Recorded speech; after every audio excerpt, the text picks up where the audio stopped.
Welcome to my YouTube channel, Tony Su Vega, your feng shui guru and paranormal expert. Daigdig ng mga panaginip, dream world, cinema, theater.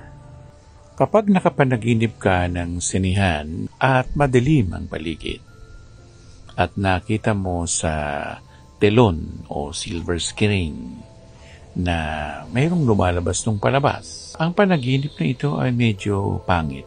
Problema yan, nakakaharapin mo at kailangan mo siyang ikagat sa isang palito ng posporo at itapon pong malayo para hindi iyon dumating sa buhay mo.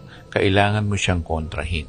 Gayun din kung sa panaginip na iyon ay naupo ka doon sa upuan sa sinihan at nagre-relax ka para panoorin mo ang palabas. Ang ibig sabihin niyan, napakarami mong problema sa buhay pero hindi mo sinusolusyonan o hindi mo to binibigyang pansin.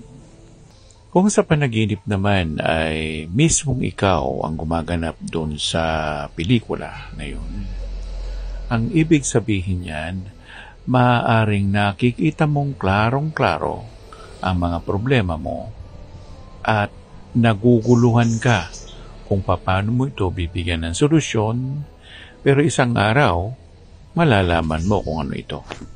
At magagampanan mo nga ang tamang solusyon sa problema na nabanggit. Kung nakita mo naman sa palabas ang mga sikat na artista, ang ibig sabihin niyan, may mga tutulong sa iyong mga tao sa mga problema mo.